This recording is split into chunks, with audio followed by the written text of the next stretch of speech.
And we're live. Good morning or good evening, wherever you are in the world. I'm Lars Brandl. I'm the overnight editor for Billboard.com and senior writer with the Industry Observer. I feel like the luckiest guy in the room right now because I'm virtually surrounded by two legends of music. We all know who they are because that's why we're here to see these two. We have the global head of music at YouTube and Google, Lyor Cohen, and the almighty Chuck D, the founder and frontman of Public Enemy. Gentlemen, how are you? Good, man. Good to be with you, Lars. And what's up, Lyor? What's up, Chuck? Nice to be with you as well. Lars, how are you doing? I wish I was there with you guys in person. And I love the fact that we have the opportunity to come together virtually. I know it's a strange time, isn't it? And it feels like so much water is under the bridge since you and I sat on a stage in Singapore a few years ago, Lyor. So much to talk about. First, I want to know how you gentlemen have been surviving during this COVID nightmare. Chuck, well, I'm last year, actually back, and we'll go back and forth, but last year, after 4 years of touring with Prophets of Rage and also, fine tuning situations like the Spit Slam Record Company and also Rap Station, which is like a curation of rap and hip hop music, I knew that the 2 years from 2020 on to 2022, I had to be able to retool my situations because I saw a convergence from citizens into totally being netizens. And if anything, in a weird type of way, is that it's been kicked over into netizensship, where now citizens and netizens, it's kind of vice versa. People looking each other in the eye, figuring out what their citizen etiquette is and what their netizen etiquette is. So I tooled up for the last 2 years, but I didn't think it would be this abrupt. I plan to do a lot of different things that worked into the online realm, but also it takes something to also tell a lot of people that this is something that's going to be the norm as opposed to exception to the rule. But here we are in an abrupt crash landing, Chuck, I will come back to you in a moment because we need to learn a bit about your new album. But Lyor, please. So I've been chasing silver linings ever since this pandemic hit. And one of the silver linings has been the birth of by my two older children. First time that I ever remember spending as much time with them as I have been since the beginning of March. And I have to tell you, working for YouTube and Google, and this is not a commercial, they've been prepared for at home working for quite some time, and so connectivity has been great. I'm a tactile guy, so I love walking around the office and hugging people and trying to figure out what's up. But I don't know, I've been chasing silver linings. I know that they're hard to find, but they're out there, and I can say that the only buzzkill is all the people who have been suffering and have been affected by the pandemic and all the racial injustice that has been happening for centuries, not weeks, or George Floyd. Lot of mixed emotions on everybody's feelings about dealing with what's happened, but it's been happening over and over and over again. And one of the things that I'm committed to is keeping it in front of the car and not in the rearview mirror when, we're all thirsty to going back to normal. When the pandemic is over, we'll all rush back and we all have short memories. And I'd like to keep this drumbeat alive and really make an impact now. So silver linings and a lot of work. And one of the silver linings is I get to do a virtual conference with Chuck, who I admire and have seen. By the way, this Chuck D that you are going to see today is the same Chuck D that I had the pleasure of traveling many hundreds of thousands of miles journey with. So thank you, Chuck, for doing this. And Lars, thank you for having me. Not a problem. Now, Chuck, we heard those words silver. I guess one of the silver linings from this situation is we're getting a new album of material from Public Enemy soon. Can you sort of give us a little bit of a lowdown on what we should expect?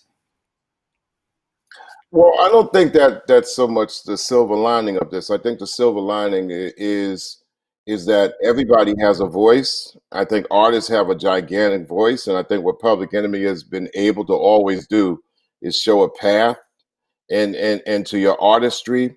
I think when it comes down to artistry, music, culture, it brings the human being together for our similarities and knocks aside the differences.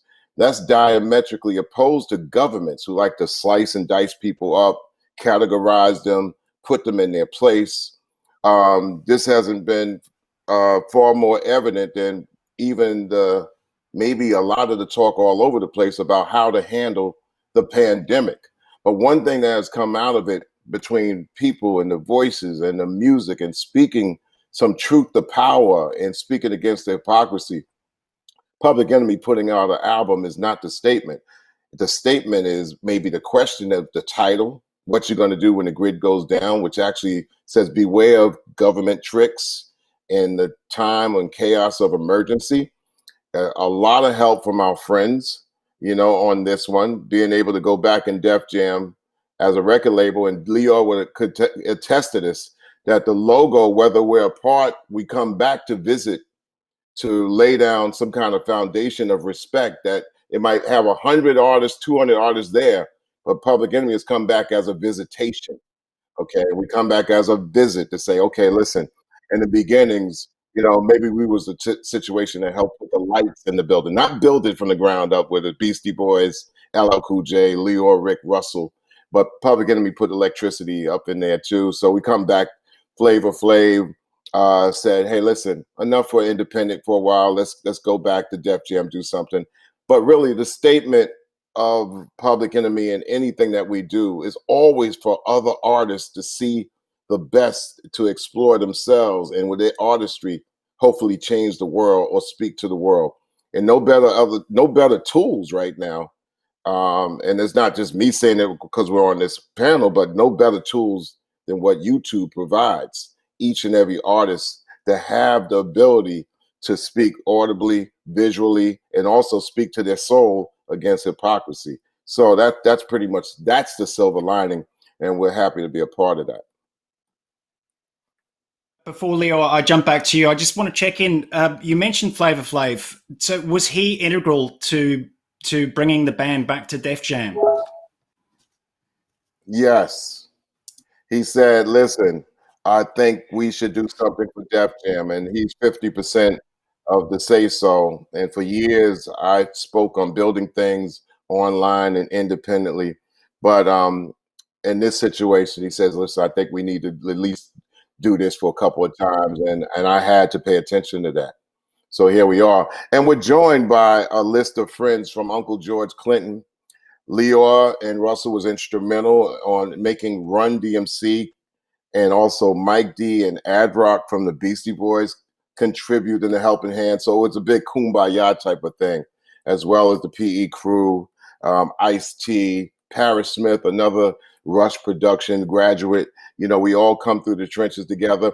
And at the same time, we're proving, to no one that we're trying to do something. We're enjoying the beautiful gift of hip hop, as well evidenced in the Fight the Power 2020 remix with Questlove, Nas, Rhapsody, Black Thought, Jahi, YG, all, Def Jam artists right now. So if we can't use the music to show people that we can do things with the music, then what good is it, right?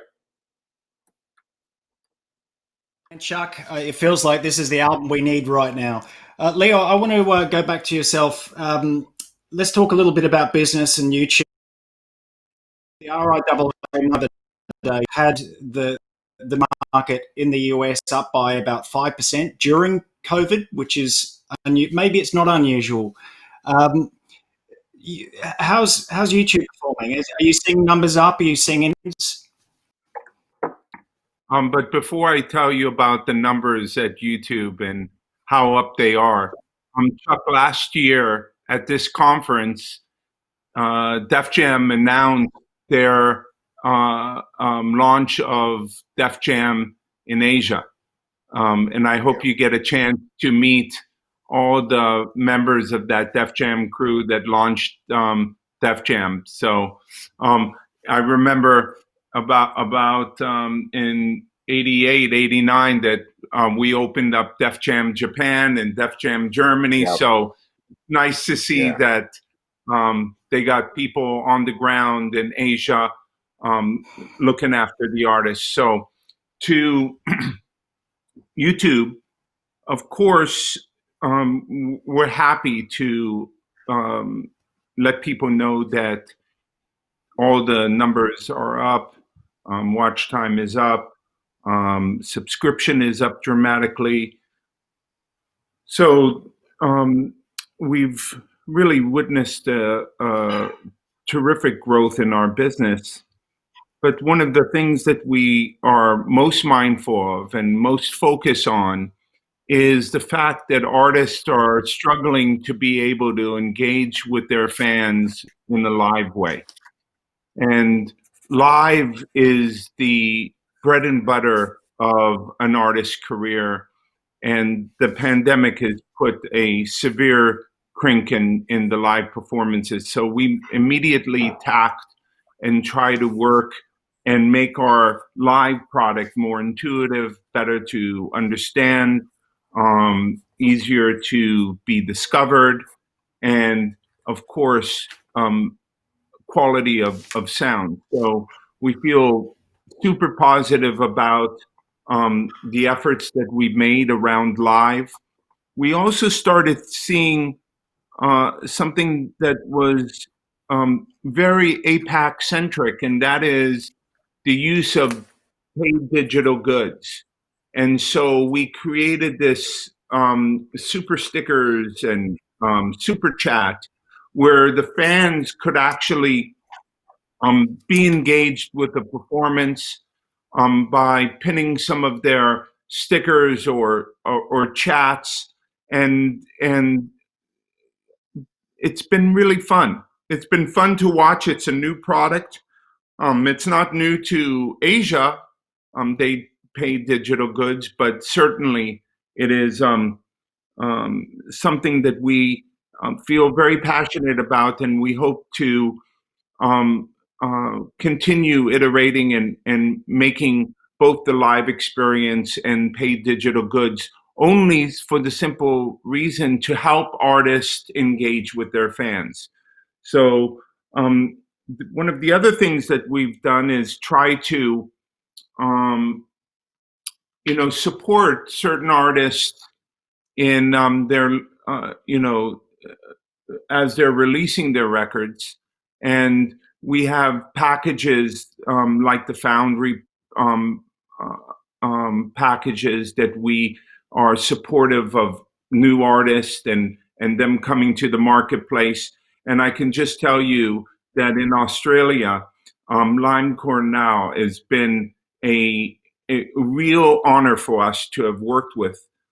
They, incredible artists and have had real success. And it's a tribute to the people that we have in the region.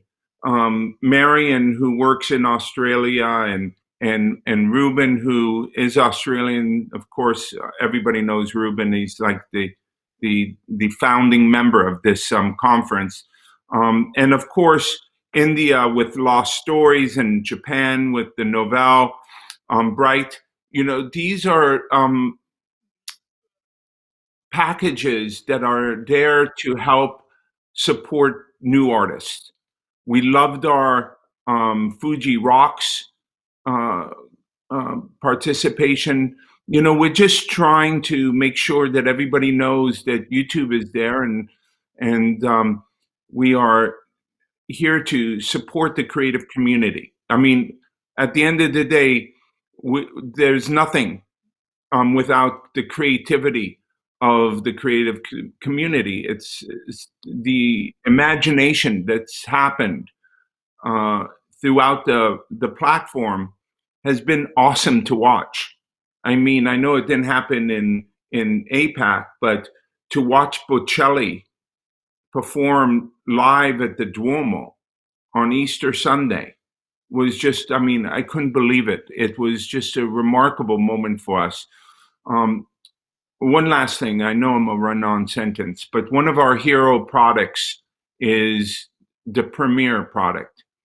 And Premiere is a product that just before you're about to go live or show a video or something like that, you could congregate, you could telegraph to your um, community that you're about to um, show something or perform.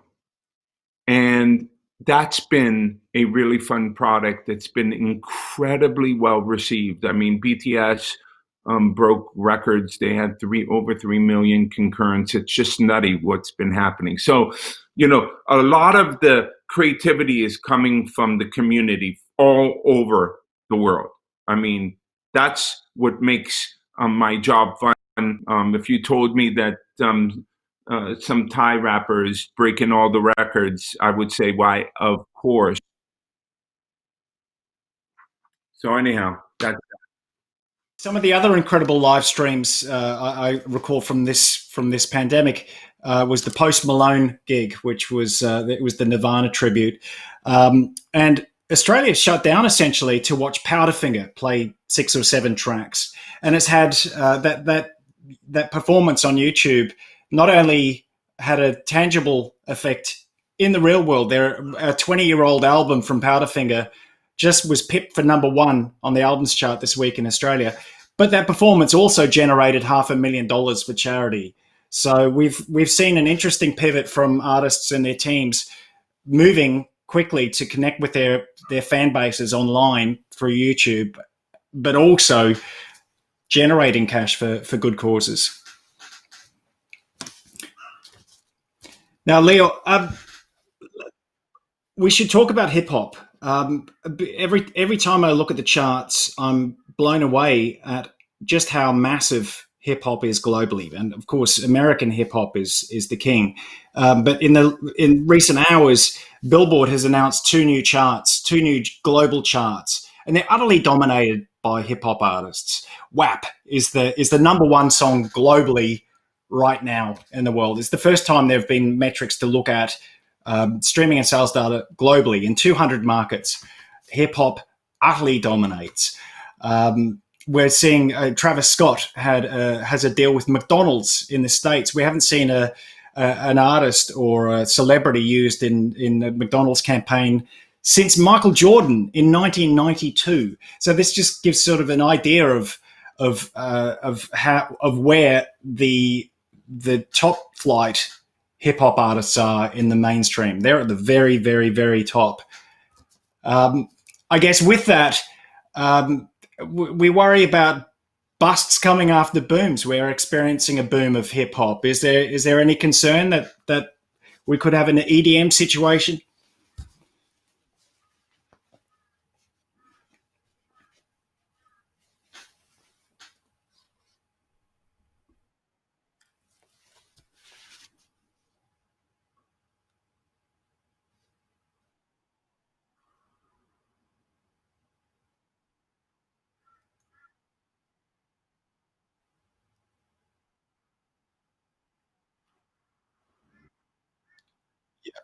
Yeah, sorry. Look, Lyor, we can't hear your audio at the moment. So, Chuck, I might throw to you and just ask you. Sorry, Lyor, you've come back. We're all at the mercy of technology right now, Yeah, but I can hear he's you now. returned. so I never was a weatherman. I never tried to predict the future.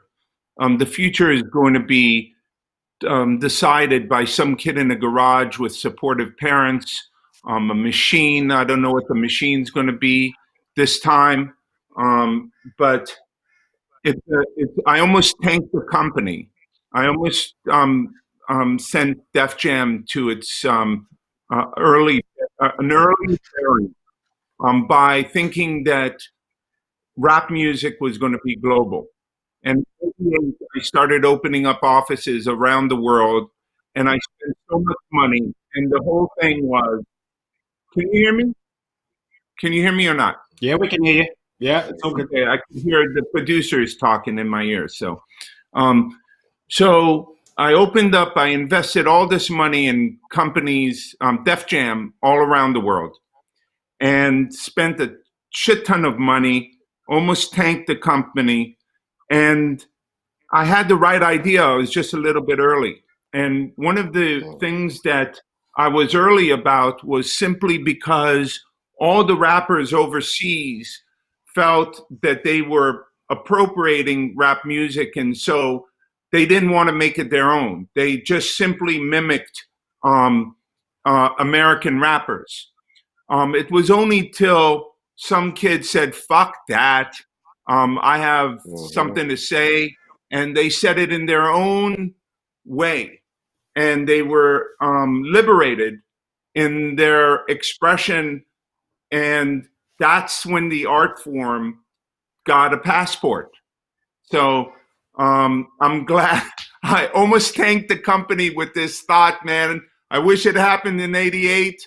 And, but I'm so happy that it's happening in 2020. And when you say after the boom, is there a bust? Um, um, Strap your seatbelts on, because even the busts yield beautiful things. Okay. So as long as you're not a day trader and you're just in it for the love of what we do, you're going to enjoy some remarkable things. That's why I fuck with this guy, Chuck D, is because he doesn't care. Didn't see boom or bust or this or that. He had to remain creative and had no fear. I used to talk to Chuck and say, hey, Chuck, this and that, and boom, boom, boom, boom. And he always answered me. And the answer was, cannot cage the creativity. I have to, this is how I live. This is not how I earn my money or feed my family. This is how I wake up every morning to express myself and chase my dreams and creativity. So, and a responsibility. So thank you again, Chuck, for letting me share the stage with you. Well, thank Chuck, you your too, creativity. Lyor, because I'm thinking Lyor because in the beginnings, myself, people like Daddy O, who I work with to this day, we prided ourselves in being like talent scouts to go to scour the world and not be afraid to leave the United States to see what was happening there anywhere else. Now, you might have not found something that's going to actually be hitting the mountaintop, but sometimes, and Lyor could attest to this, it's about the aftershocks. The aftershocks are very important. It's not always about the boom quake. There's a second and third tier in the genre of hip hop that not only is important for the engagement, but also for artist exchange. And artist exchange is important, but it happens over the long tail, maybe a 20 or 30-year period, where somebody in, let's say, in Utrecht in the Netherlands is doing something artistically for 25 years. It doesn't show up in the numbers. But in the genre, we ask a question, at what point in the realm of art, music, and business and culture does importance rank with popularity? Or does the engagement of culture rank with numbers? And when you look at it from a full spectrum, then you say this thing is going to crawl forward. It's not going to go backwards. It's not going to go to the side. It's going to go forward. So it's that engagement and it's that dance that we do as culturalists, business people. We sort of like have a motto, and Lyor could attest to this, is that we don't celebrate our highs too high or take our lows too low. You know what I'm saying? You dance with it, and you dance with it, and you box with it. And sometimes you're going to get hit and hit to your knees and just don't lay out. You get up, you shake yourself off, you go right back in the middle of it. That's what this culture has done, hip hop. So yeah, you can look at it at the top of a chart. You can look at what it brings in. You could say, well, this might have happened with that music over there. It might have happened with EDM over there. There's this big bust that might come after the boom. But this thing, the creativity is almost like a blood life to it. So it pumps at its own pace. You dance with it. And this is a message that's important that you tell the artistry around the world that's engaged in something like YouTube. You want to tell them, let's say, hey, you got 100 followers. Don't feel bad. Keep going. Matter of fact, what you have to start thinking about is, what do you do with the platform to stalk your own fans?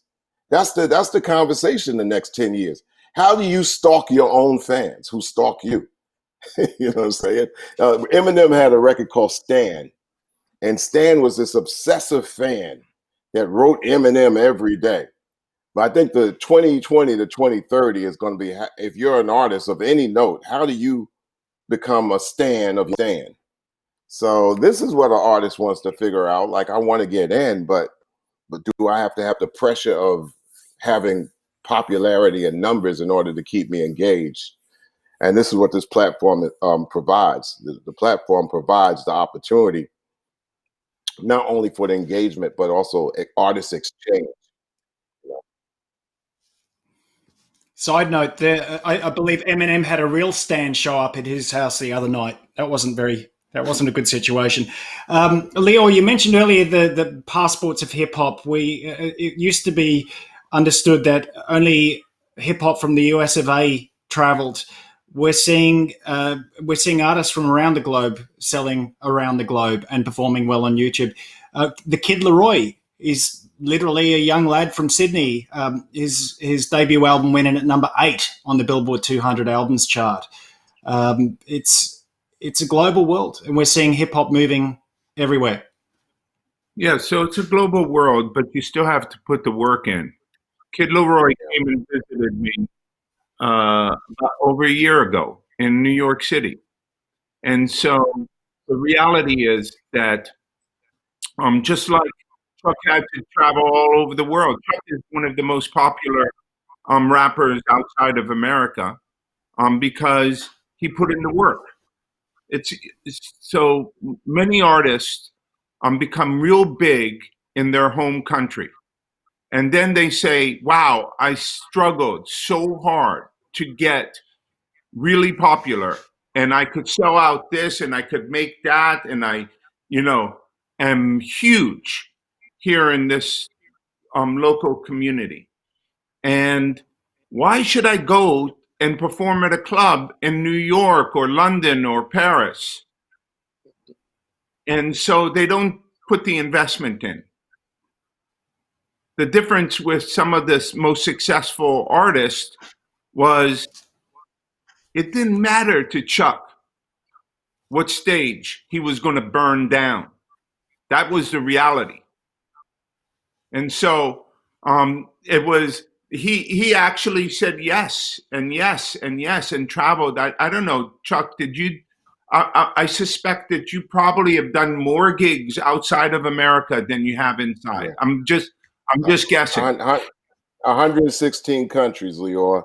Ever since the first time that we left Def Jam and Rush Productions to go over to do the Def Jam tour in November 1st, 1987, and the passports haven't stopped. And it was nothing appealing to just leave where the comfort zone of the United States to go and sleep on the back of a truck or back of a crew bus. But you know what? We let it be known is that whatever minutes per second that we're going to get inside the venue is going to be warmth and it's going to be a meal. And from that point on, we use that as a story to tell our artists that it's not about, the waving the flag and the victory. It's about what makes you do what you got to do. And I think what we're saying, what me and Lyor are saying, pretty much, Lars, in a nutshell, is that the body of artists out there in the world have experienced that rejection first and foremost. Everybody will experience that rejection. And we're saying that's the thing that you want. You want the rejection, man. You want it. Not everybody catches an L. You know, I mean, and I know your Lars and that's Lyor, but everybody catches an L their first year out. Their first 5 years in many cases. Now we're in a situation that it might be your first 20 years you catch an L in order to do 20 more years. So that's just the difference in time. And that's where we're at right now. And I just think it's all good. And here's a question. At what point do we start to consider quality as equal and sometimes not greater than quantity? You know, you could give me a bag of bullshit. Doesn't mean that it's more important to the 2 or 3, genuine obstacles I might have over here in the other hand. So I think it works the same way with art too. And I think what we need is more curators, more people who are really, really adamant about the coverage of the art form from a purist and a love perspective. We need a lot more of it. If you got 3 million artists out there, why can't we have 1 million people examining and curating the art? So a lot of times the stage looks glamorous. We call it shaking to the lights, but we think there's a lot of positioning and roles inside of the music that are beautiful that you can also, display in this on this platform, on all these platforms.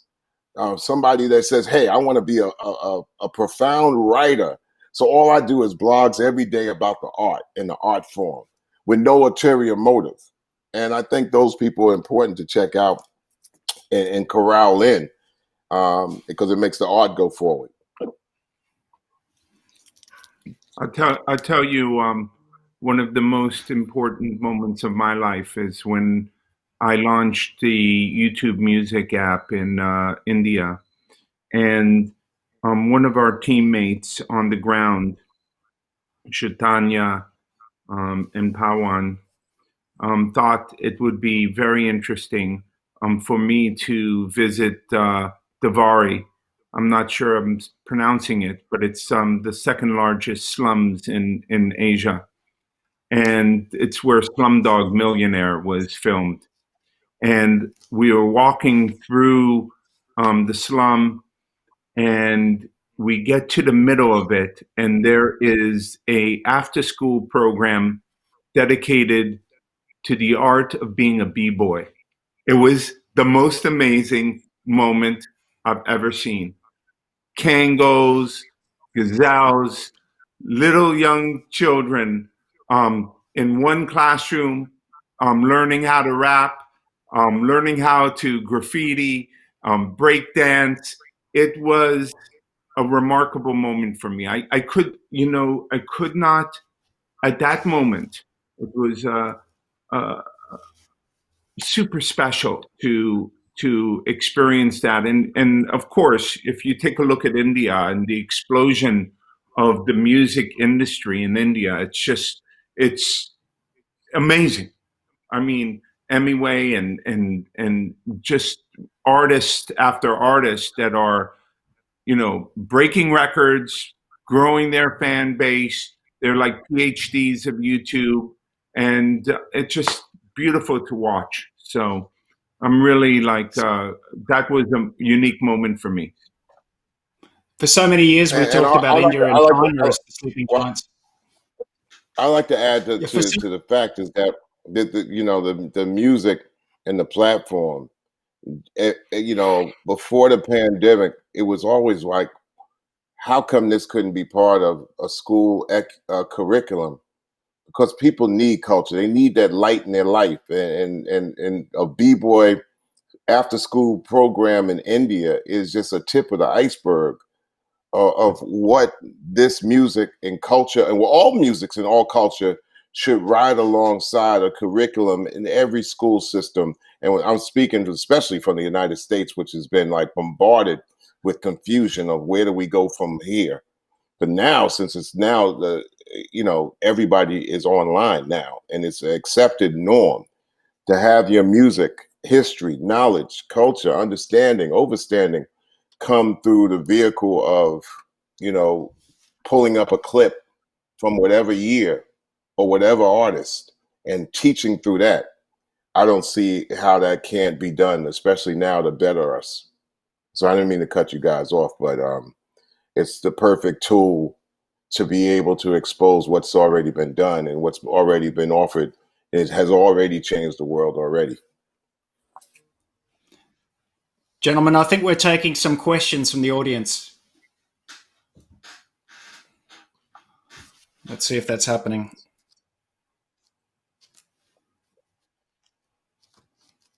Okay. There's a question from George Warshaw. Do you feel that digital streaming demand and growth on a country level impacts on growth for demand of physical events? Does YouTube have any plans to further enable artists to gauge demand for physical events at a country or city-based level globally? So we have a new analytic. I'm sorry, I hear the producer, but we have new analytics tools that I think provide just this type of information. And so, in my mind, absolutely, digital consumption of songs and videos in a certain city can be gauged to decide whether that's a town that you want to visit, the size of venue that you need to engage with, and if it's one of the stops that you need to make. For certain, it's there's a direct correlation, and I'm certain that our analytics tools can help you with the information. Okay, there were some more questions. Let me see if we can pull those up. Oh, this is an interesting one. Either of you can jump on this.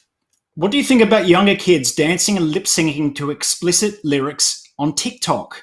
What is age appropriate these days? Number one is dancing and lip syncing the songs, period, is a start. It's a start. But everything has to be taught eventually, how you do it better and how it turns into sort of like not as a joke, so it's a start. I mean, back when I was in school, although you couldn't tape it, you couldn't record it, everybody was saying anything in nursery rhymes over, and it passed around in the schoolyard. This is just a recorded type of thing that happens to get around since that's the tools of the time. But it's a start. And it's important for people to be able to see a start and figure out how to nurture that and go forward from there. So kids are kids and will be kids for the longest period of time. But when you should recognize that and figure out where they could take it to. There's a question here. It's not so much a question as a statement, but as a music curator, Fight the Power 2020 is probably the soundtrack to this year. Music has potential to rebel, but also to bring together everyone and recognize what we have in common, which feeds back to what I was saying earlier. The new album is really what we need right now. I get the sense that a lot. I'm on the outside looking in. Ringo Starr did the song when I was growing up called "Just a Little Help from My Friends," and that's pretty much what this is all about. So a big up from people like DJ Premier, Professor Daddy-O, like I said, everybody from Run DMC and Mike D and Ad Rock and Uncle George Clinton, just being able to make a statement with this time that it's all possible, even if it's virtual, and trying to make a difference, especially in a time where people are trying to guess right now. So why not? Chuck, what is it like to work with George Clinton? He's the Uncle Guru. I think when people reach out to Uncle George, they look for his funk. But me, I look at his funkosophy. and his funkosophy is very important, and also his vision. He's all, you know, George Clinton is the past, present, and the future all in once. So yeah, that he blessed us with that, and I think that, and also what you're going to do with the grid go down. That's the question, and also I got to say what's up to my brother Be Real, and also brother Sindog from Cypress Hill. So Cypress Hill and Public Enemy coming together to say something poignant is led in by Uncle George, and that's, you know, that's the creative spark right there. We have another question here. What are you guys doing now during COVID that you weren't doing before? What's something new and positive in your life? Lyor started Well, I already this said off. that I need to have a baby.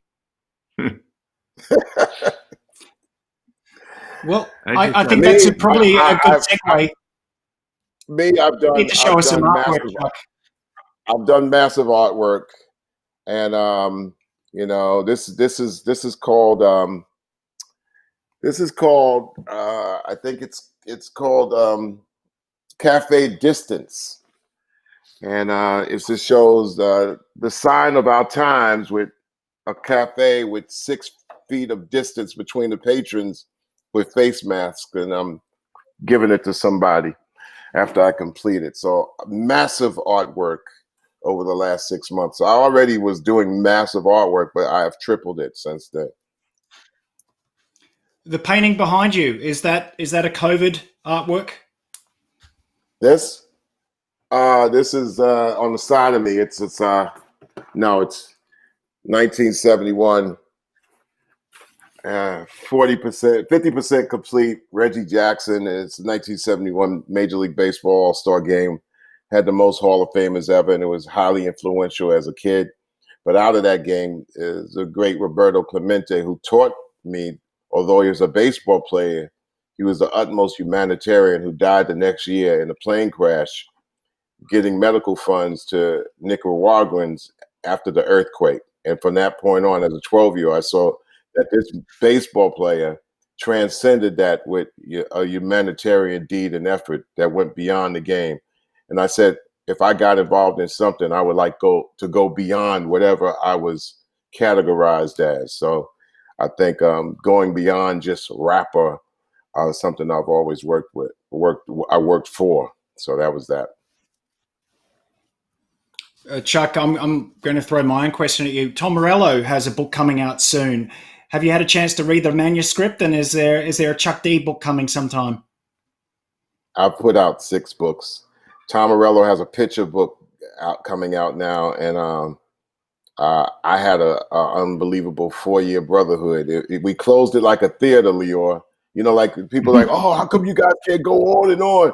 I said it was theatrical. We did it for 4 years. We closed out our last show in LA, and we made statements. It was a combination of Public Enemy, Cypress Hill, and Rage Against the Machine. But see, this year Rage reformed, but things were derailed because of the pandemic. So hopefully they'll get back on their heels again.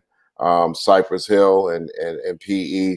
And Tom Morello is he's the commandante. He's truly a great brother, as well as the rest of the brothers in Prophets of Rage. We started it. They had a 4-year plan, said what we had to do, travel the world. We closed it out like a theater, man, you know. So it was truly the essence of a tremendous time. Yeah, I saw you rock the stage at Download Festival in Melbourne alongside hardcore metal and rock bands. It was an epic night.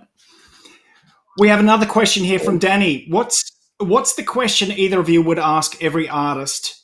Would have every artist ask themselves if you could? So what's the question you would ask every artist to ask themselves? Have you made all your audibles visual in this century? Every sound that you make should have a visual component, even if it's 2 seconds long, I think.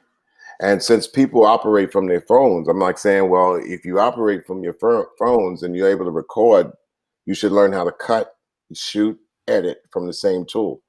It's important. It's important that you have an audio-visual component. That's a simple question. I challenge them. A lot of times artists would say, I put out 7 recordings. Well, how many of them are visual? Well, two of them.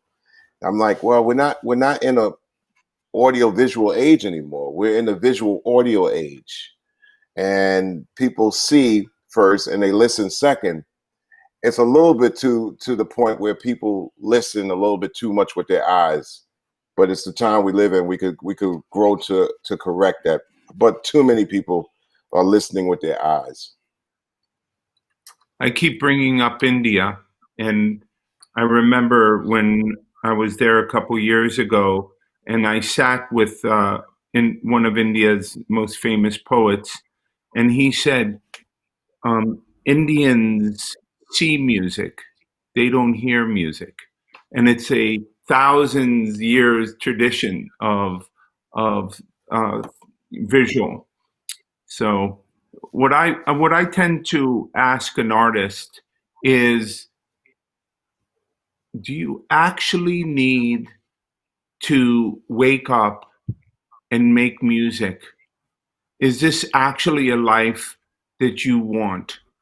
And because for every successful artist, there are many, many artists that are struggling, that are having a very difficult time, except if that's how they need to wake up to make music. And you know that to me is, I think, one of the most important questions that an artist has to ask themselves. So I think there was another question up there. Let's see if we can pull it back. Was there another question? Oh, shit. Yeah, it had to happen, Leo. There is a question about the Jackson Pollock behind you.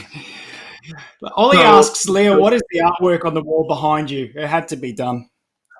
so it's a friend of mine that who's artist in New York, Bruce Collective, and it's a chalkboard and a lot of figurines. It has actually a funny story. I got married here, and everybody stayed till the next morning. And my daughter saw one of my son's friends, start wiping the chalkboard clean.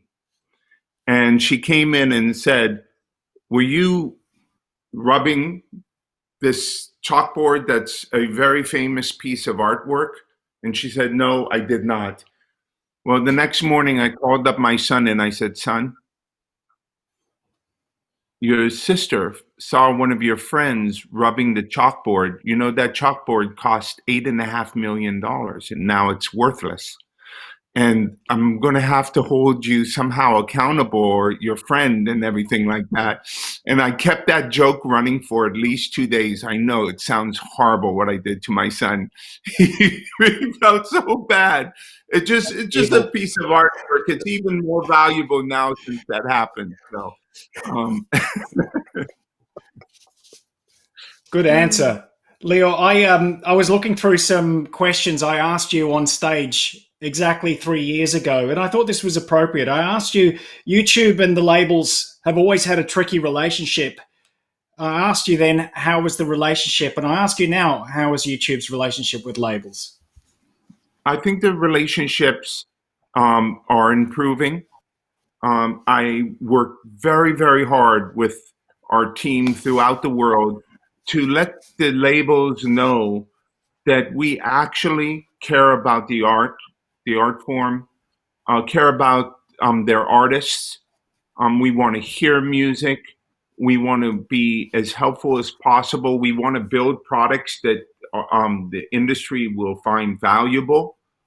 So I, you know, am asking um, for there to be collaboration between um, incredibly talented engineers that build these products, to meet and get to know some of the most talented music people and putting them together. And I think what's happened is that people are now starting to feel um, demystified about Google and YouTube, and starting to actually meet real people.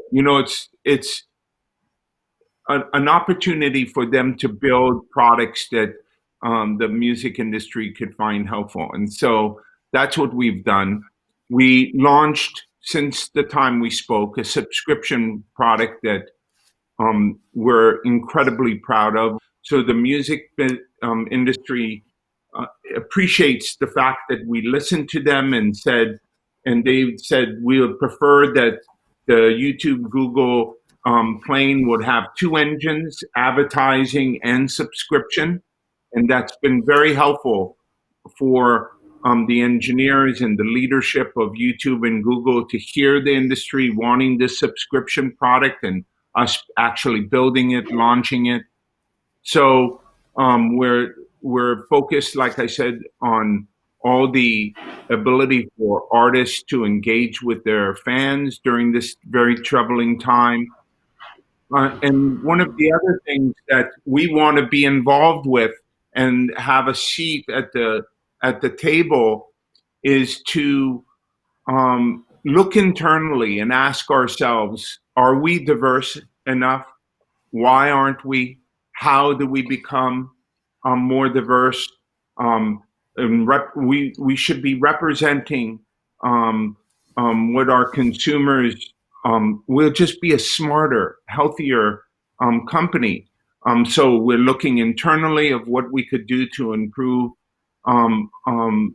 our company, but we also want to work with the music industry to unite people, to show that this is an industry. By the way, music is what you hear before every battle and before you bury someone. And so music should be the battle cry to deal with some of the important issues that we're facing today and bringing people together. I thought I came up with this really kooky commercial. You know how whenever you went to London, all you heard is if you were a Leaver or a Remainer, right? And the country was split 50-50. I wanted to do a commercial. One thing we could agree upon is Jimmy Page is a rock god. And everybody in England knows that Jimmy Page is a rock god. So there's more that can unite them through music than in this very divisive world we're living in. There's way more that brings us together than keeps us apart. So, and music is one of that, and it has a responsibility. And I like to be a part of that responsibility. So anyhow, I think that the music business and Google and YouTube are in partnership finally together and working hand in hand to make sure the consumers get what they need. There's a lot of truth bombs there, Lyor. We should check the comments from the audience. I believe there was at least one more. Oh, we have a few. Question for Lyor from Jane at Young Strangers. Lyor, do you see? I see it. What does he see when the next wave of deeper experience and delivery of digital music performances? That's the one. So what does he see as the next wave in deeper experiences in the delivery of digital performances? Well, we're in the 1.0 version of the digital live performances. The living room is so dope. Our living room product is so dope. You don't have to do it just on your mobile. You could go in your living room. I think that we could have certain cameras that give intimate views that a certain group of people that are willing to pay for a much more intimate, multi-instrumental performance versus maybe a one-shot for a very inexpensive price. I don't know, the thing that I was talking about, they paid digital goods, like I would love for the consumers to create the set list, or what's the next song, or change the lights from their homes, or increase the bass. I don't know. We're only restrained by, um, you know, yesterday. But if you're like an Italian race car driver, have no rear view mirror, you could get places pretty quickly. And there may be a couple car crashes, but you know what? All in the name of progress. Chuck, do you obsess over technology and gear? I'm not obsessed over it. I would tell you that this is a time where artists should be bold to think that they're their own venue. Turn your own room, bathroom, garage into the next Madison Square Garden. You could probably put as many people in your garage as Madison Square Garden could put into their gigantic building. And then you reach out to the world with all the tools that Lyor just talked about. I think the artists of the 2020s becomes their own venue. I think the artists of the 2020s becomes their own internet work.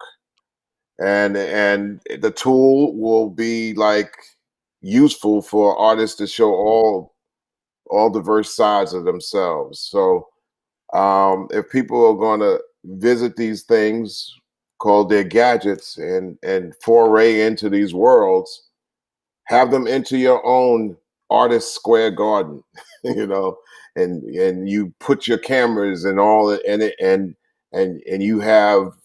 you turn into the venue of your own community.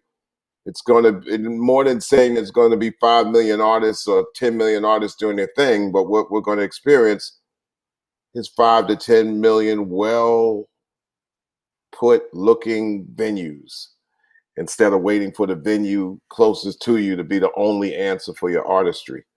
And then you'll have places that have its own eclectic little look about it, and be the place that the band that you know wants to be able to visit and get down to. So the tools are there, and the tools might not be there in the same way 5 years from now. They're there now. Do your best to figure out what they are and use them to the best of your artistic ability and your technical ability. And of course, when you enter a venue, you tend to pay. So artists today, if they're hosting a Madison Square Garden type event via their computer, surely they need to get comfortable with the idea of asking their fans to stump up some money. Or even like back in the day when they had the basement parties and you had to give up a quarter for lemonade. It might be like that in some cases, you know. It's better than give nothing. Up your tally. It's better than nothing, man. And it starts from nothing. That's what we call the paid digital goods. Super chat or super sticker is like that lemonade that you could contribute to your favorite artist. Also, I'd be remiss to not mention our launch of our shorts product in India today, which I'm super excited. And there'll be a lot more creativity coming from that product as well. So to all the Indian creative community, let's go get it.